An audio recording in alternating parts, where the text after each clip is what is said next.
欢迎回来，新闻大白话。我们来看到呢，是现在跟针对以巴的停火的部分呢，有没有可能来停火呢？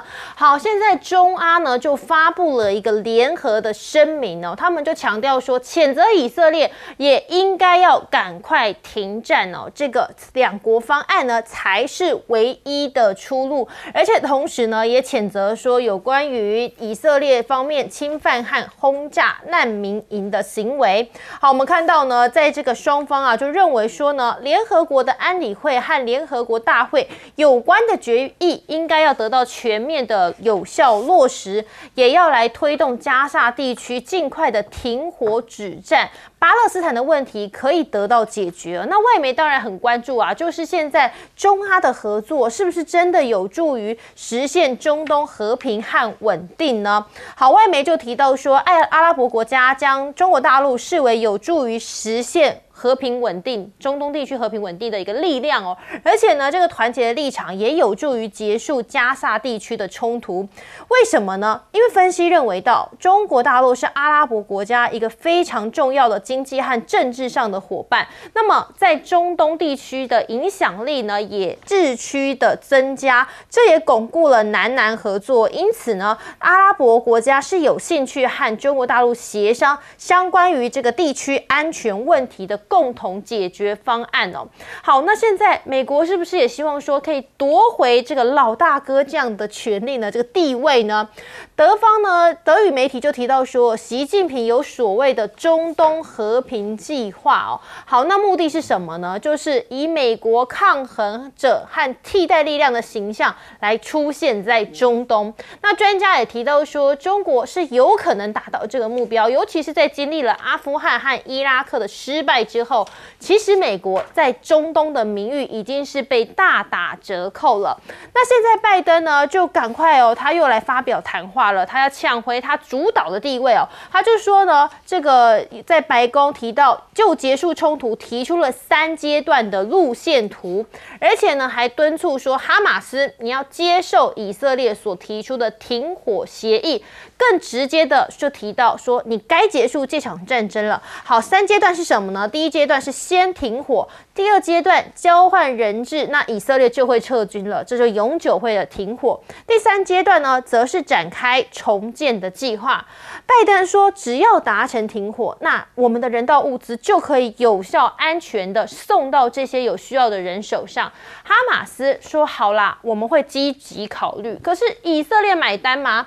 我们看到纳坦雅胡他持续态度还是相当的强硬的。我们看到拉法呢，不是在中部攻势是扩大的嘛？以色列方面呢，更证实说他们在中部地带还持续的展开了行动，而且是扩大对这边呢展开了攻势，而且还称说现在拉法的攻势是清除哈马斯非常重要的关键，因为声称说在拉法中部发现了哈马斯的火箭发射器和隧道，他们也要拆除这个组织的一个武器库。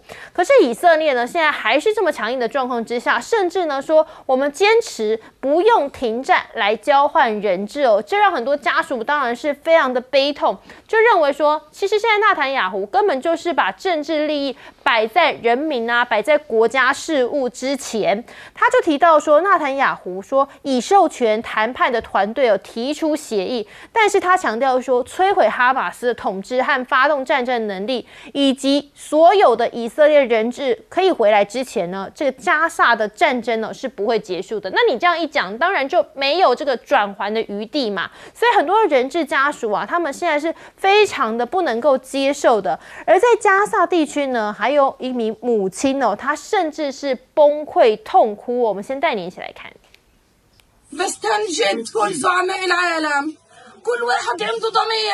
يفتح المعبر يطلع على الأطفال ينقذوا أرواح الأطفال يسموا الأطفال يا رب يسموا 好，我们刚刚看到这是来自一名母亲最沉痛的一个气诉哦。好，因为其实不管是人质啊，还是加萨人哦，其实生活在这样的区域啊，都是相当的可怜的。而且呢，你看到哦，现在其实是这个国际的儿童节，可是呢，加萨儿童他们的灾难到现在其实都还没有结束的，每天饱受在这个战火的摧残之下哦。我们先请教彬哥哦，你怎么看说呢？这个中阿现在呢联手是有没有机会真的可以来阻止以巴的战争？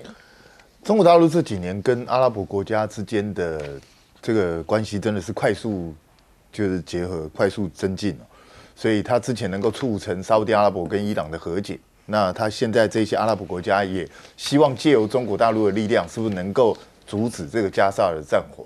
但是我必须很诚实的跟大家讲，不可能。因为这个事情就是以色列现在谁都不听嘛，连美国人的话他都不听嘛。那你觉得大陆就跟他讲有用吗？我觉得也没有用，因为以色列纳坦雅胡就是要达成他的政治目的嘛。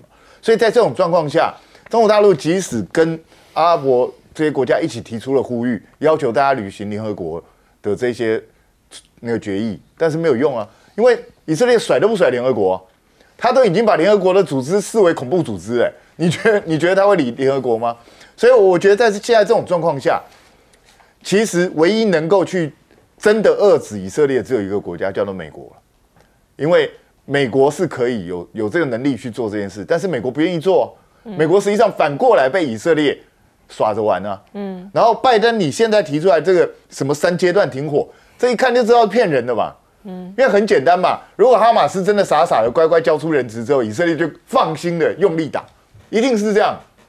以色列不会去跟你讲什么仁义道德了，才不管你那么多。他在加沙走廊都已经杀了这么多人了，你觉得他在乎这些事情吗？所以拜登自己也知道，他提出来这些东西，哈马斯是表面上给拜登面子，说好我回去考虑考虑。这重点关键根本就不在哈马斯这边，关键是在以色列。对，因为以色列还要继续进攻嘛，所以这个灾难就不会停止嘛。然后整个联合国，其实台湾一直很想加入联合国，结果你现在看出来，联合国根本是个没有用的组织。对啊，真的发生事情的时候，什么人道，什么正义，全部不管啊，全世界的国家都袖手旁观啊。事实就是这样子啊，所有的国家都一样啊。你看这些大国不是一个一个谴责哦，我拒绝哦，甚至国际法庭都通缉了纳坦雅胡，然后那又怎样？大家还是瞪着眼看着他们为所欲为啊。所以今天这个状况，纳坦雅胡是吃了秤砣铁了心要去干这件事之后，现在除非拜登去阻止，不然的话就阻止不了。可是拜登不会去做这件事情，所以我们就只能眼睁睁看着这个灾难发生。那现在这个我们刚刚也都看到，看那一幕很难过，就是这个妈妈对去为这些小朋友在呼喊。可是我也必须很沉痛的跟这位妈妈讲，你的呼喊没有用，因为美国就是放手啦。美国最近还找一个借口说啊，我们那个因为天灾的关系，气候不好，所以我们那个浮动码头有问题，我要维修，所以美军直接撤走。就是这样子啊。美国就是见死不救，就是袖手旁观啊，这就是国际的正义啊。国际根本从来不存在正义。杨老师怎么看说习近平这个中东和平计划有可能真的可以作为美国的抗衡或是替代这样的角色吗？我觉得国际正义是有的，但美国正义不存在了。那美国呢？它还是军事独强。那特别在这个议题上，美国人、以色列人根本就是一个孪生的，所以你现在等于是直接去挑战美国。可是必须要讲哈，这个中阿共同发表了就是有关于巴勒斯坦问题的联合声明，以及这个中阿的合作论坛，我觉得是相当的因素是造成拜登被迫要提出来3阶段的这个诉求。虽然这个3阶段其实看起来没什么太大的意义，什么第1阶段全面停火。立即全面停火，那个是联合国安理会大会都老早通过的决议，那不是第1阶段，那个是现在就要做的。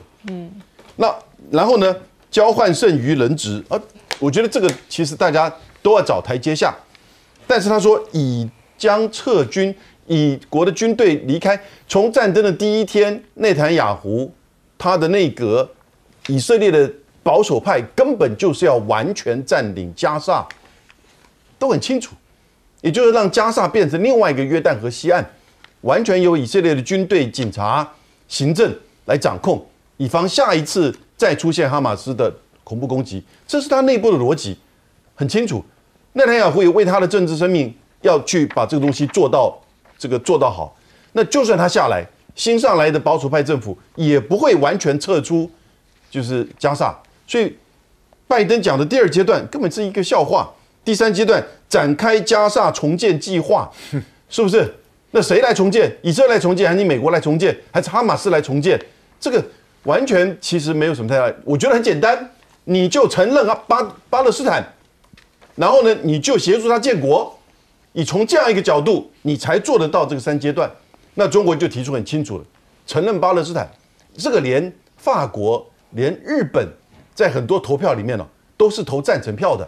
只是他现在法国还没有正式的承认，可是西班牙、荷兰这些国家、爱尔兰都承认，所以这个时候又出现了变成就是说，美国会看到了中国它在整个中东地区、全球南方的威望已经完完全全要去取代美国的这种过去的外交软实力的威望了，因为它在加沙问题上完全的双重标准，在乌克兰的问题上。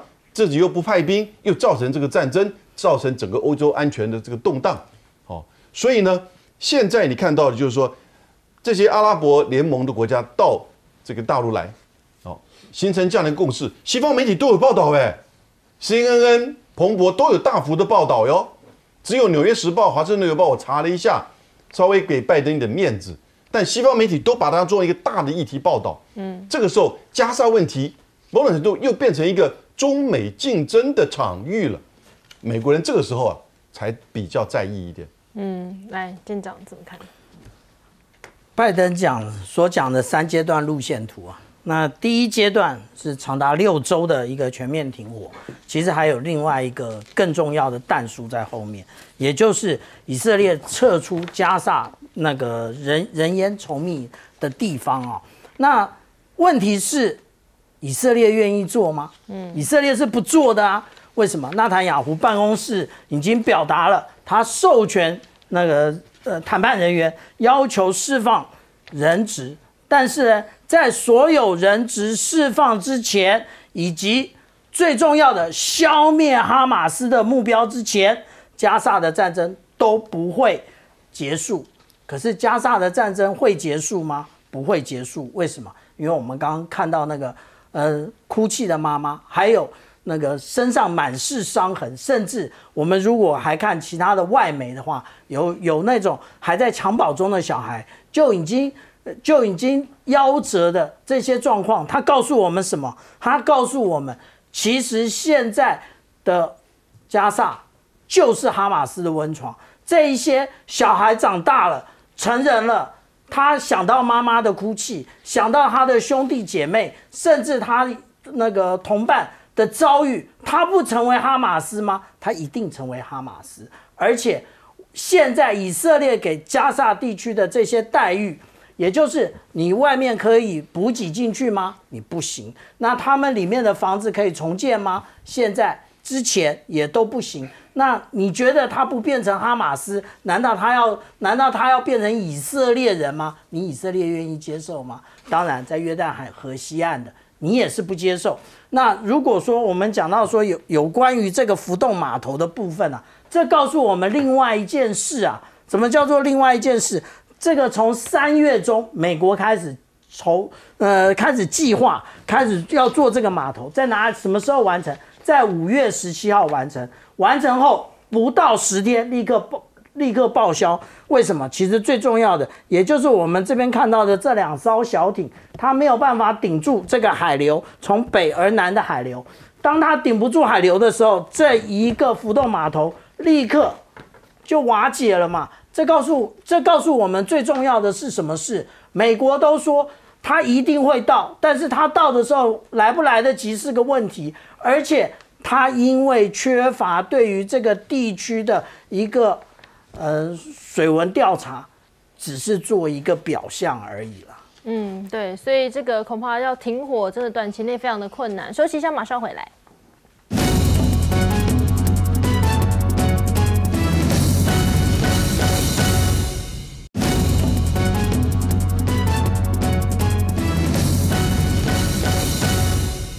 欢迎回来，来新闻大白话，我们来看到呢，美国前总统川普呢，他是有34项的罪名呢，那现在就要被定罪了。所以我们看到呢，美国的媒体啊，大家都是这样子大篇幅的报道，像是华盛顿邮报啊，就直接写说他被列了34个罪名。另外呢，时代周刊啊，也用这个铁法官的这个锤哦，说这是寓意川普已经被定罪了。纽约邮报呢，甚至就直接标题叫做唐纳的一天哦，这对美国来讲当然是一个震撼的消息哦，因为过去呢没有这样子的经验哦，这是第一个前总统哦被定罪的。好，可是呢，美国大选还在打，可是现在川普已经要变罪犯了。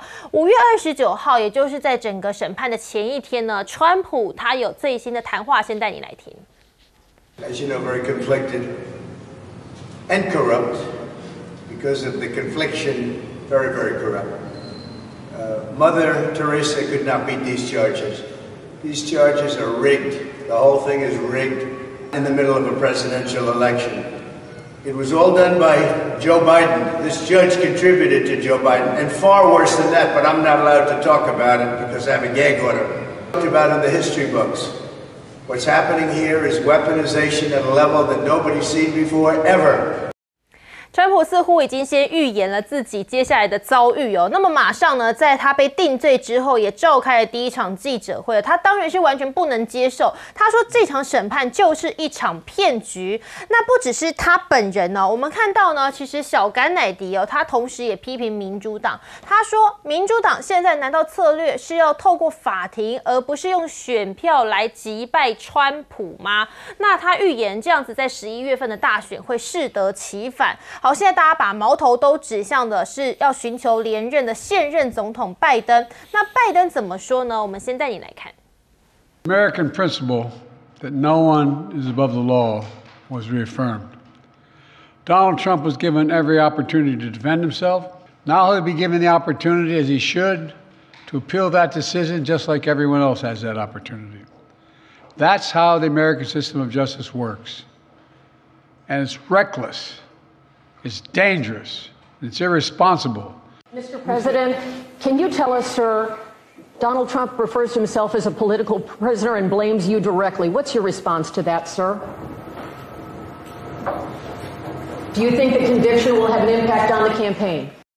好，有没有看到这几秒的微笑呢？笑得你毛骨悚然哦。好，因为他主要就是被记者问到说，那川普就是这样子，等于是政治犯吗？他这个微笑到底是什么意思呢？随即他就离开了现场哦。所以在大陆的网友呢，也讨论非常的热烈哦，甚至呢，川普被定罪的这样的消息，马上就登上了微博的一个热搜的话题哦。甚至有人就直接说，哇，民主党的手段啊，真的是太烂了吧？但这也看得出来，拜登是不是真的也急了呢？可是这样一来啊，确实哦，也让这个川普的粉丝更加激进了。美国的大选等于是提前白热化。我们看到呢，反而是在被定有罪之后呢，川普的募款吸金能力好惊人。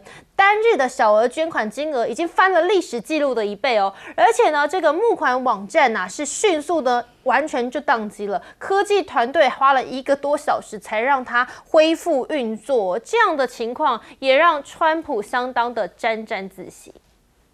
We just got a report this morning. They raised with small money donors a record $39 million in about a 10-hour period. No, think of that. The thing, a poll just came out, and the Daily Mail just came out with a poll, and it has Trump up 6 points in the last 12 hours. 6 points. 6 points since this happened. Who thought this could happen? 好，你看到川普其实反而是相当的得意哦，因为他就说，不只是我的捐款变多啦，我就连民调支持率也上升了。你没想到吧？你再怎么样对付我，也没有想到会是这样的结果吧？好，那川普的儿子呢也提到说，哇，这个有罪的这一天很可能是未来川普赢得总统大选之后的一个纪念日哦，非常的重要的纪念日。因为确实我们看到在华尔街，因为川普是经商出来的嘛，那很多的大老板们，他们其实当然呢，虽然说呢有这件事情，可他们不太在意，他们其实不满拜登政府的声音是更高昂的，所以很多的富豪啊、大金主都认为说，即便现在川普被认定有罪，但他还是白宫的人选。好，那这样子对川普来说，是不是真的确实有利呢？就连过去被认为说跟他有仇的马斯克现在也说跟他的关系是逐渐在修复了。我们看到连马斯克呢都跳出来谈话，他说这个诉讼是让大众对于美国法律体系的信心造成非常大的损害。一个前总统小事情被判有罪，他说这个动机根本就是政治而不是正义。那我们看到呢，马斯克甚至呢计划在他麾下这个 X 计划要和川普举行影片的直播大会，让这位前总统现在希望寻求重掌白宫之际可以回归到他常常使用的这个平台上。好，那其实呢又有说马斯克跟川普到底是如何破冰呢？主要关键就是在一场早餐会上那这个肉等，但是重点就是呢，川普3月份的时候跟马斯克他们在这个庄园会面之后呢，两个人甚至还传出说呢，通话了好几次，而且呢，其中还讨论到说，如果川普真的重返白宫的话，那他们就要邀请马斯克来担任政策的顾问。华尔街日报就形容这个是两人的关系解冻的一个最新的迹象先请教彬哥怎么看说在这个美国大选前，结果呢，前总统也是现在要争取这个重返白宫的人，现在变成一个罪犯，可是好像更激化了选民的热情。你不要看川普刚刚讲的一副好像很悲愤，什么司法史上怎么样怎么样，讲了一大堆。其实我觉得他在偷笑，因为所有人都知道他这个一被判34个罪名全部成立之后，他的支持者一定会怒不可遏嘛。对，所以很明显的他的募款马上暴增。对，实际上是3900万，比你这边写的还多他讲的是3900万美金哇，一个晚上就10几亿，超可怕。然后呢，他的支持度也上升了，这是预料中的事情。其实这就跟台湾人差不多啊。接下来川普就可以打悲情牌就台湾常讲的司法迫害，当选过关，落选被关，基本上就是这样的他就可以打这一招无往而不利啊。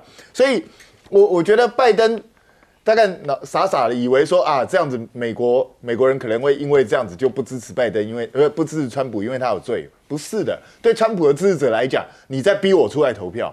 其实基本上变成这样的。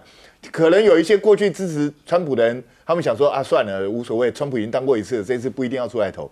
等于现在有这个案情在身的时候，他可能会逼着他出来投票不可。可是我必须说，其实我觉得川普被判有罪是刚好而已。因为你去看川普出庭的时候那个嚣张的样子，他一直在那边跟法官在那边那个直接对决。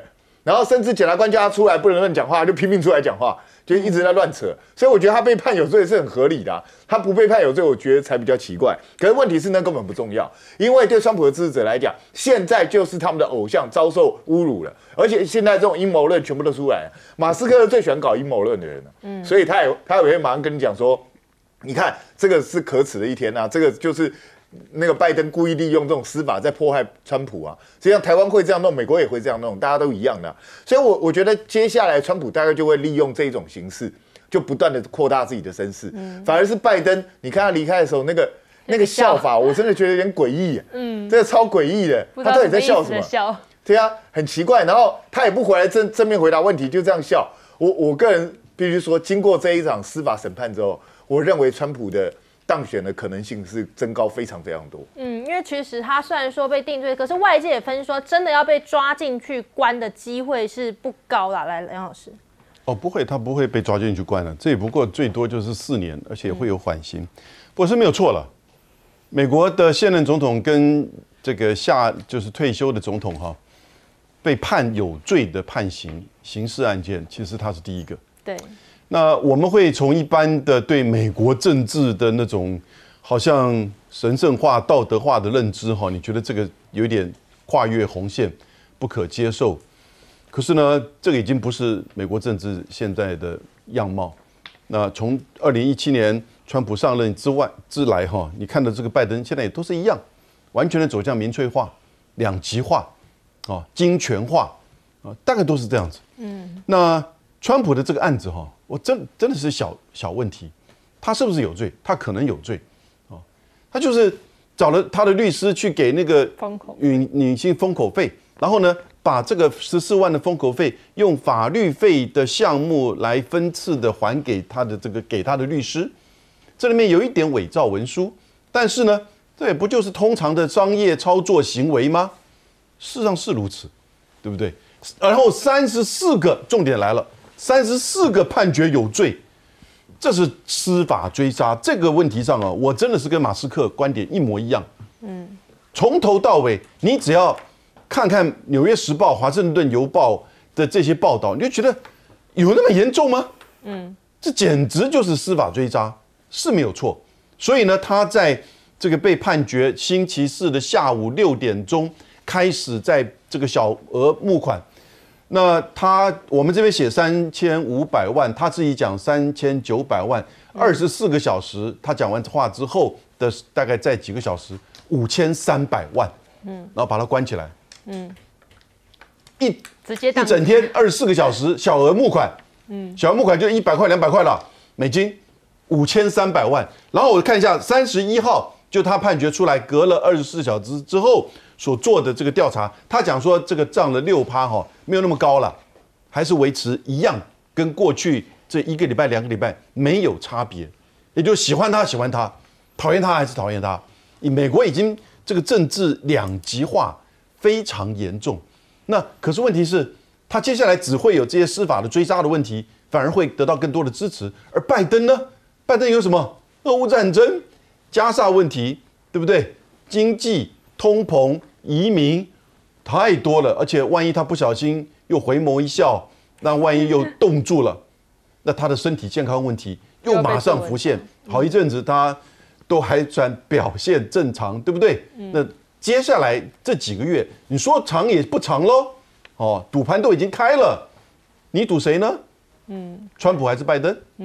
来，院长，如果我们有曾经看过有一出美剧啊，那出美剧在形容有一个律师的助理，其实他并没有这个法学院的一个学历，但是有关于美国的各个法条，他倒背如流。那一部美剧里头，如果我们仔细的看那部美剧，就会发现，其实美国的商人他们时不时也就会因为一些法律的问题啊，然后上法院。所以我们讲啊，现在纽约曼哈顿的法院里面12人的陪审团，他给了川普34个有罪啊。可是大家都觉得，就是不是大家啦，就是真正华尔街的这些富豪以及金主啊，他们根本都觉得这没什么嘛，这个在外经商哪有不中枪的嘞？对不对？这很平常。那他们也不觉得川普这样做是错的。那刚刚我们可以看到啊，有关于小额捐款的部分，川普为什么这么高兴？对，川普为什么高兴？因为我们如果仔细看的话，川普之前一直是落后拜登的。那在这个小额捐款里面，其实小额捐款刚刚无论是彬哥或者是杨老师都讲了，他就是很微薄的金钱这样捐。但是它代表什么？它就代表了民意呀。那它这种民意，也就是每个人愿意捐助一点点，就是我可以支付的钱，然后来支持川普，那就是川普准备要上大位了。至于马斯克，那就更有意思了。马斯克最近在干嘛？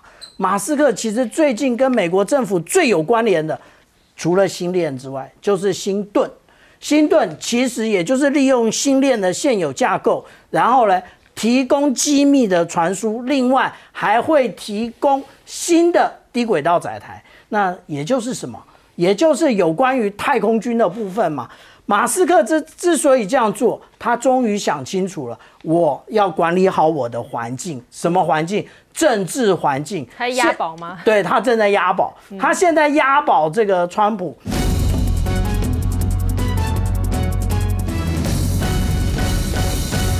好，我们其实呢，必须要好好来看一看美国他现在态度到底是怎么样。其实呢，就美国来说，他当然也想要跟中方对话啊，对不对？昨天在商会上面，香格里拉会谈呢，就是每一年重要的一个防务会议。那在这边各国的防长都会过来。那美国跟中国昨天确实坐下来谈了一谈。那只是啦，去年呢，在那个晚宴的场合，因为他们把当时的这个中国的国防部长还有美国的国防部长放在同一桌，然后气氛可能怪怪的，所以今年换了一下方式。今年呢，让李显龙跟中国防长董军坐一桌，黄循财呢则是跟美国防长啦，还有小马可仕啊，大家坐在一桌。好像这样子就是有一点比较分庭抗礼，是这样讲吗？还是说让这个桌上大家吃饭的时候气氛融洽一点呢？董军也许他是这个中方这边高官出去的时候，你会看到他们除了有一些阵仗之外呢，他是让他5分钟，最后5分钟才到场。那基本上呢，也看到了小马可仕跟黄循财，可能先前呢，因为都在东南亚这边遇过很多次了 ，Austin 基本上跟旁人比较没有互动，只是他可能也在想，当时中午的那一场会晤到底讲了些什么？讲了70分钟，本来说要讲1个小时，结果多了10分钟，讲了70分钟，结束18个月的冰点。可问题是，虽然讲说围绕在台海、南海、俄乌、中东2场战局，该讲的都讲了，但是好像就是各说各话，没有一个明显的交集，甚至有提到说，对于台海这边叫做激烈交锋啦。因为 Austin 很直接的讲说，中国不应该以台湾的政治过渡为由采取胁迫措施。那对于中方来讲，当然就是认为我们家的事你不要来管，而且不要以武助独，说要叫他们赶紧来纠正错误。好，彼此之间讲的时候都是讲的很直接的，非常务实、直接、深入的对话。我想应该外交稿会是这样写啦，但是也是有一些轻松的地方，包括说呢，因为现在传出中国这边又要再送2只熊猫到华盛顿的动物园嘛，所以他也邀请大家，可以来看看熊猫，带你来看看。喜欢大熊猫。The pandas that are coming to Washington D.C. and San Diego. 啊，要想过瘾啊，你去成都看，很多大熊猫。好，成都有很多大熊猫啦，邀请他要想过瘾，来中国看看。但是美国防长离场的时候，其实脸色是不太好看的。其实这场香格里拉对话，很多人都在看，到底里面还会有多少戏的成分在？原因是因为里面还有小马可仕的演讲。小马可仕呢，现在呼吁台海必须要和平稳定。他考量的是什么地理位置？还有台湾有很多菲律宾人在这边工作嘛，所以他觉得说呢，大家在这个议题上都要保持克制。同时，他也强硬表态说，我们不会放弃对南海主权的伸张，不打算让步，而且我们绝对不屈服，甚至呢批评武力恐吓、欺骗、宣传没有根据的强硬主张。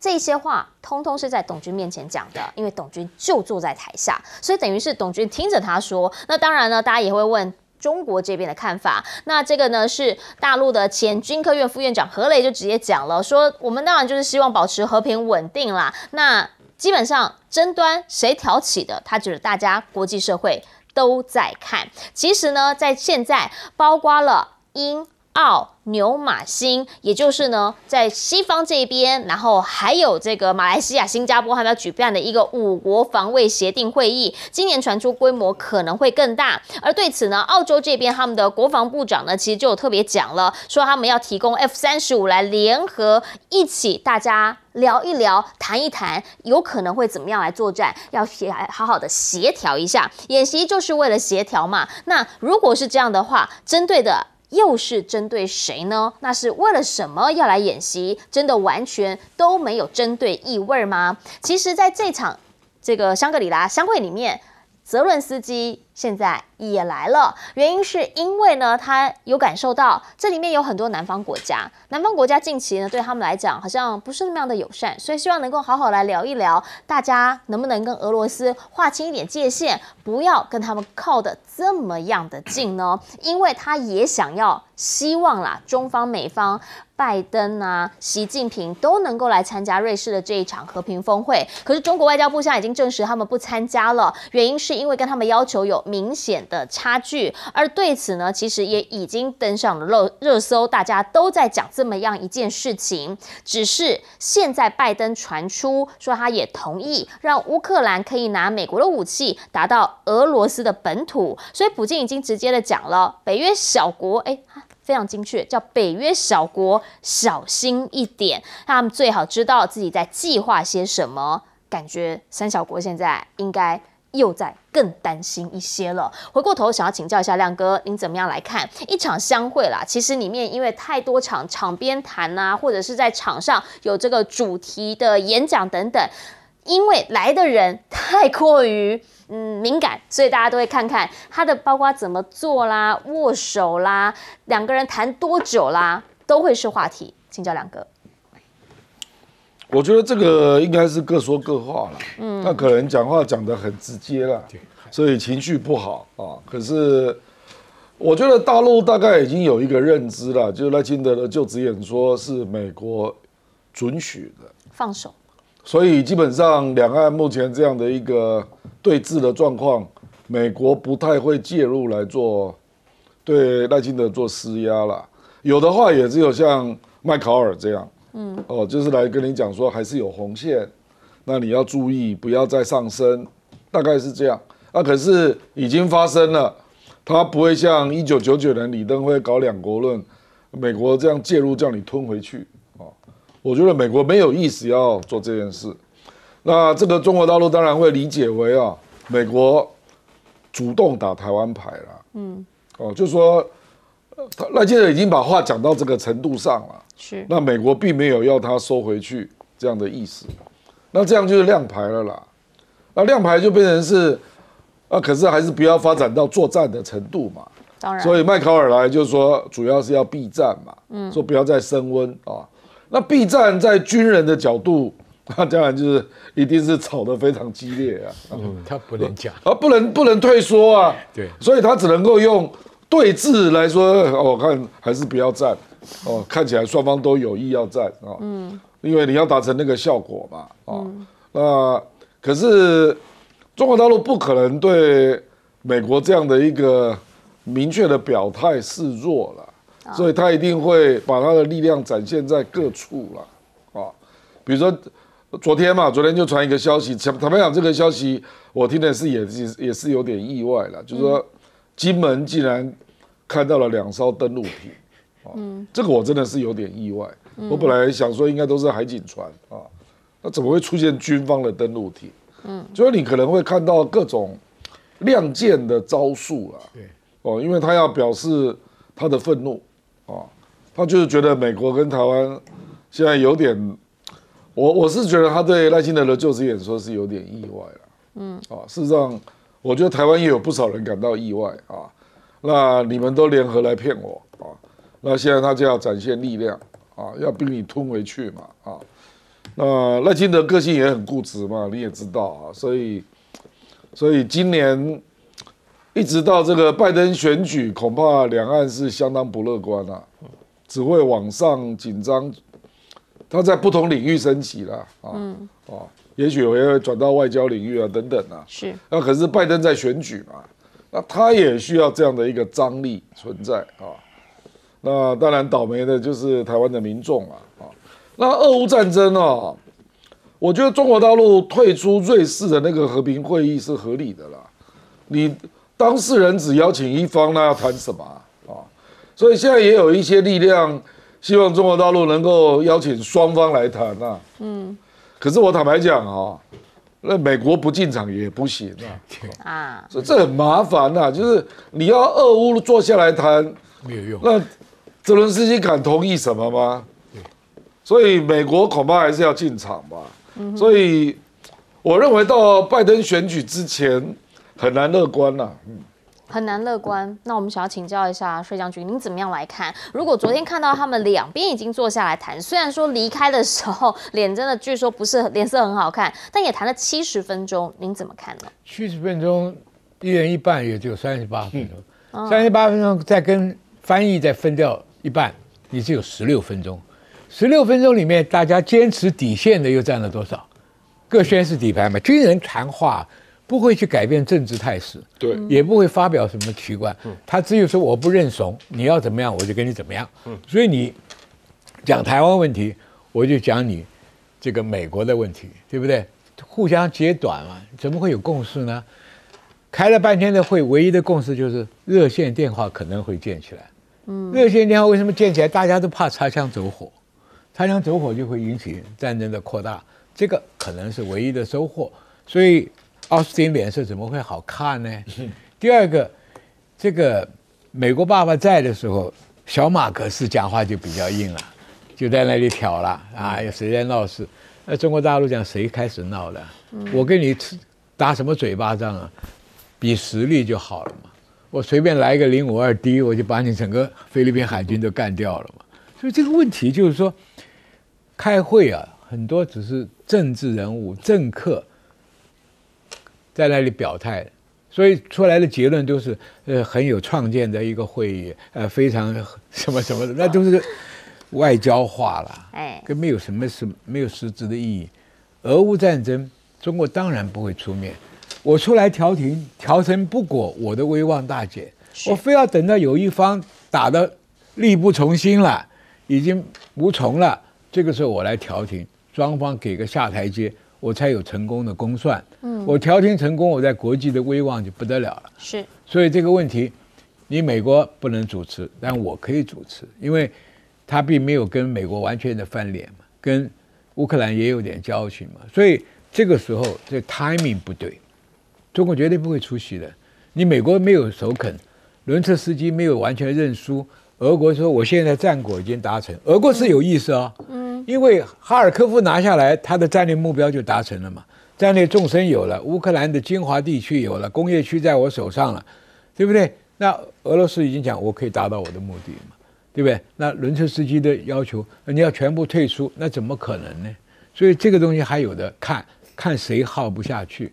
所以我呼吁观众也看，今年年底哈尔科夫是关键点。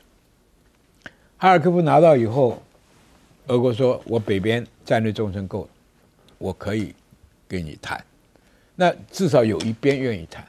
那伦策斯基说我已经打不下去了。所以现在面临一个很大的问题啊，欧洲突然在摊牌，12个国家想出兵啦，给钱啦，对不对？那俄罗斯也拿出来，我有核子武器啊，要不要打一场核子战争？美国又在耸动北约，也在搞核子战备，这个东西搞不好，世界大战就开始了。但是我觉得还是互相在 bluff， 就是说最后摊牌，你要不要接受？所以我的看法是看年底的哈尔科夫。年底有没有可能，如果会让俄乌战争这边出现一些变化？但是也想要请教一下吴老师，那您怎么样来看呢？如果在南海这边的话，什么时候有可能会有一些比较具体的变化？毕竟小马可是现在确实啊，很多时候在不同场合他会讲不同的话。因为昨天我也在国际媒体上面有看到，说其实呢，我们也是透过秘密管道，希望跟北京这边有所对话。但是呢，董军坐在下面的时候，他话也讲得很硬。这种多边会谈啊，当然是各说各话了。真的要做什么事情，它一定是有一些管道会去传话，或是去对谈。我们现在看这个湘江对话，这个香格里拉对话其实每年都在办，新加坡做东嘛，是对不对？你说这个李显龙陪中国防长，黄循才陪美国防长，这是新加坡厉害的地方。他们这种叫左右逢源，不选边，学理上叫避险。那其实我们我喜欢把时间拉长来看过去这2-3年的香格里拉对话，我们可以看出一些有趣的端倪。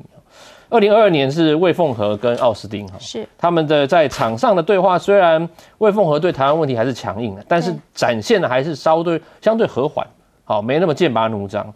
那奥斯汀当然还是重申拜登的对台政策，好，那魏凤和是强调台湾是中国不可分割一部分啊，就还是讲这东西啊，并没有发生什么太大的这个非常剑拔弩张的事情。那当然他们讲要维持畅通的管道、沟通管道，并且有共识性互燃哈。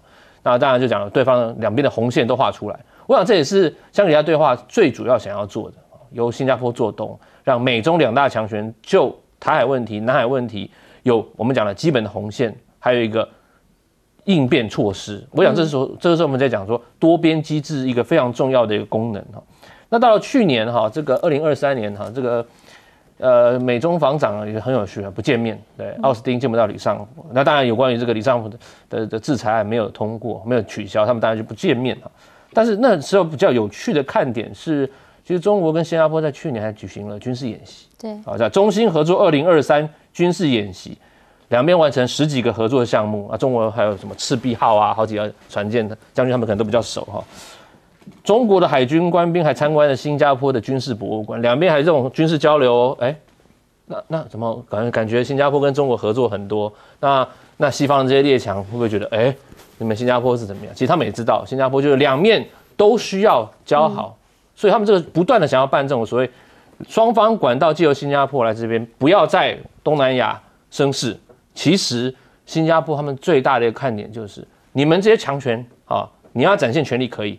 大家一起来，东南亚这个场域，我们不只单邀一方，要就全部一起来，各国列强都进来，我们合作共赢，然后不要用我们讲传统的现实主义在这边秀拳头，来这边请尊重这边的机制。他们讲的，我们是一家人啊，新加坡人现在都东协这几国就在讲，我们是一家人 ，We are family， 对不对？来到东协，请尊重我们这个所谓的合作跟讨论的机制。我想啊，这也是他们这次也希望。菲律宾总统他们也来了嘛，就希望在这个场合，大家把事情稍微缓和起来，不要再那么的剑拔弩张。毕竟如果真的发生事情，不是只有菲律宾的事情。对啊。新加坡为什么要当头？因为他在这个地方，在东协，他有领头羊的角色。是。而且新加坡的最主要的威胁来源不是来自于中国啊，从他们独立以来，他们中国不是他们的最主要的威胁啊。那为什么一定要把美中之间的竞争都带到这个场域来，让大家都感觉非常紧张呢？所以新加坡不管是李显龙、李光耀，到现在黄循财，他们维持的一贯的政策就是要避险，要美中不选边。甚至李显龙之前也讲了，我们去跟美国人讲啊，让他来看看我们在做什么事情，让他来学东南亚人在学什么，在做什么事情啊。这他讲过，非常明确啊。所以我觉得东南亚如果是南海真的要发生什么很大的危机，新加坡还有角色还蛮重要的。好，可是美国呢？美国现在可能他们自己内部有很多事情得要先瞧一瞧，原因是因为川普现在说被定罪了，整体事件呢，蛮有趣的。中国这一边啊，有很多太多网友啊登上热搜啊，大家都还在说哇，怎么会这样呢？有一种你知道搬凳子吃爆米花的感觉。原因是因为超过1亿2千万人点阅，你就知道这有多热。甚至呢，他们有人在喊话说：“快点哦，川普的支持者动起来，闯进国会山庄。”这当然就在酸川普当年的事情嘛。甚至还有人喊到：“美国内战是不是不再只是幻想？”而还有人是怎么讲的？说：“哦，那如果你选上的时候，你一定要记得把拜登也关进大牢里面哦。”这一些的讲话，通通都是在网络上面我们抓来的，这不是我们自己讲的哦。好，大陆外交部对此其实是有回应的，他们讲法是不管有什么样的一个问题，川普被判有罪确定或者等等，都不会影响到我们中美之间啊。原因是因为那是他们美国的事务嘛。对我们来讲，谁当选，只要能够致力于发展健康稳定的中美关系，这对我们才是我们的核心利益。好啦，川普被定罪，为什么会这样？川普的讲法就是这个就是政治啦，就是政治的精心策划。甚至呢，他现在已经讲了，宣判之后呢，他要直接来做上诉。只是呢，这个封口费案被判有罪，专家当然就讲说，真的没有政治力的介入吗？原因是因为支付封口费在美国来说，本身其实并不违法。好，可是问题是，为什么他会能够让检方成功主张？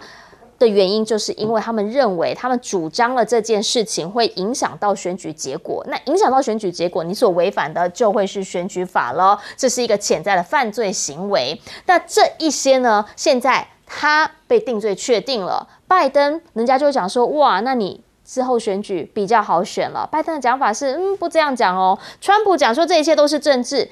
这个其实是对不起我们将近250年的司法体系，不要说对你不利的，你就质疑我们的廉政性，你这样讲是既危险又不负责任的。其实现在呢，真的对选举没有影响吗？影响大了啊！原因是因为路透的调查，他们就说了，川普呢现在被定罪，那有可能会动摇1成左右的共和党选民。什么意思？就是本来那些摇摆州他赢的，现在有可能就会倒回去了。那这一些呢，都是他们在年底时候在算。在选举的时候，在算怎么样才能够选上，才能够把这一些5-5波拿到最大票数的。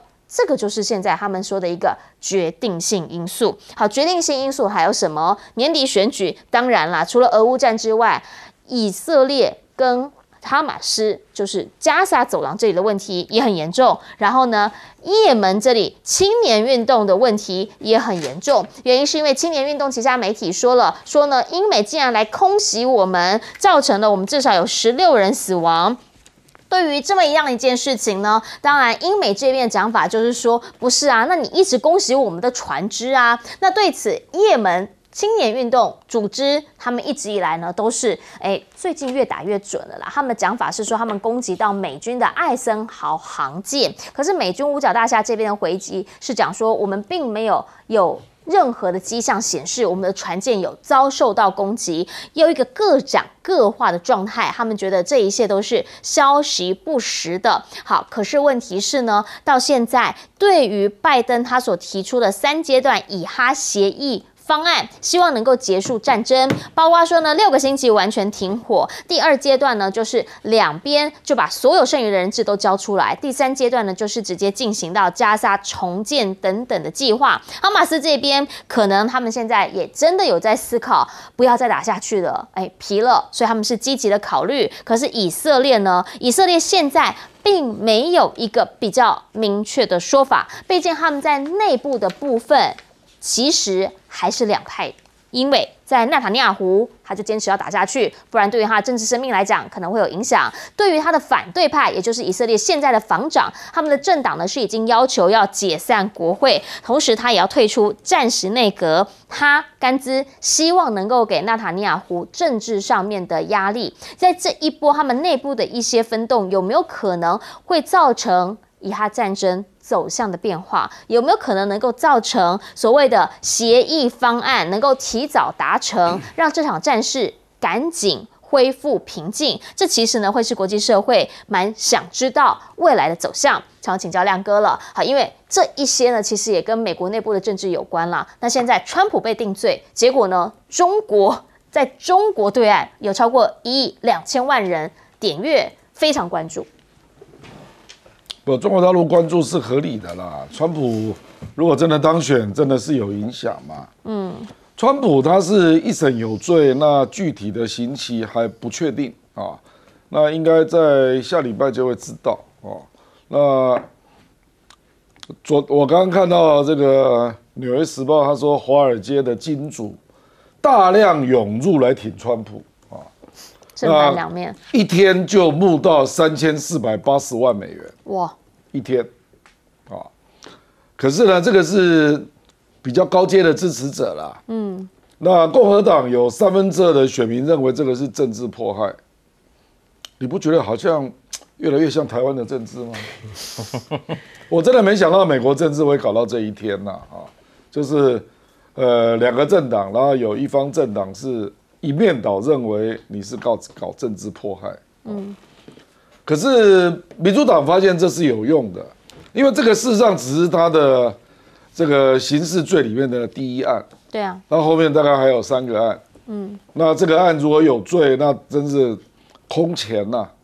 就是你是总统候选人，然后被定罪，当然这个只是一审啊，那可是也是空前的，而且是重罪啊。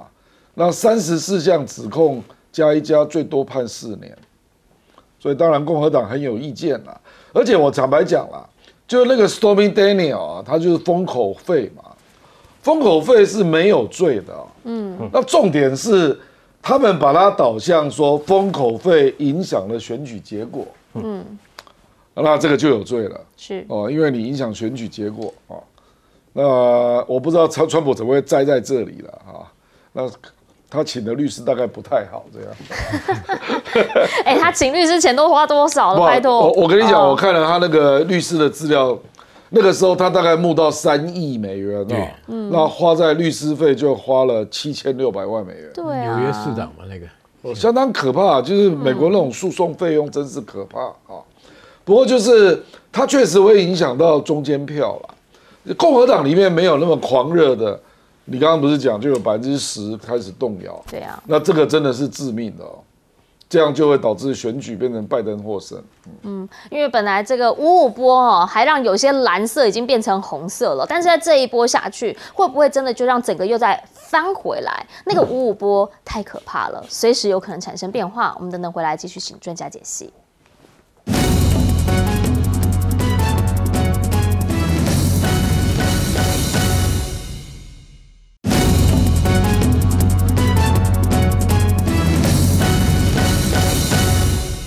好，我们刚刚讲到了美中双方呢，我们其实说很多地方在对垒着，可是问题是彼此之间也在看着呢。请教将军，原因是因为现在川普被定罪，结果呢上了微博热搜，大家其实在看的是到底这两个人的龙虎斗会到什么程度？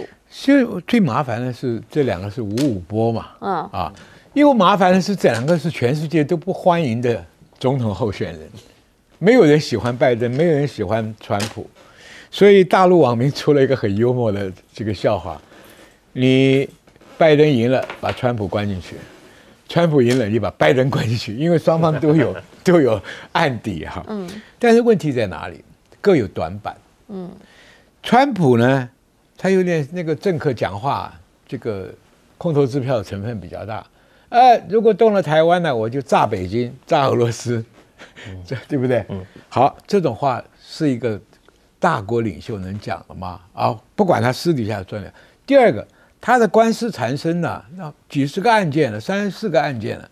今天只是封口费后面还有伪证罪，后面还有窃取国家机密罪，还有一大堆国会暴动的那个唆使人罪。这些人呢，但是川普有，你不要看刚刚亮哥讲了，花7000万美金还是有用啊。他把那个主要的那个宣判拖到选举之后，让他还有资格参选。但是今天这个案子出来以后，至少游离票会损失，所以也变成川普的短板。那拜登短板也多啊。俄乌战争起头上是为美国的大战略启动了，削弱俄罗斯，但是现在控制不住搞不好乌克兰会输那这个时候才拼命拉帮结派，把欧洲整个动员，11个国家愿意支持那个武器可以打到俄罗斯，那俄罗斯马上就摊牌我核子武器准备好。然后拜登又有什么？还有其他的案子以色列是他最大的短板，全世界在骂他，国内也在骂他，所以这个两个都是5-5波那最后川普还有 Proud Boy 死忠派搞不好会打一场国会第2次所以这个问题全世界很关注的问题，但是都看不出有一线光明的希望。这两个总统都是大家不喜欢。好，但可怕的是这两个总统，他们其实呢也可以影响到很多事，还包括了2场战争等等。回来我们要请吴老师来帮我们总结。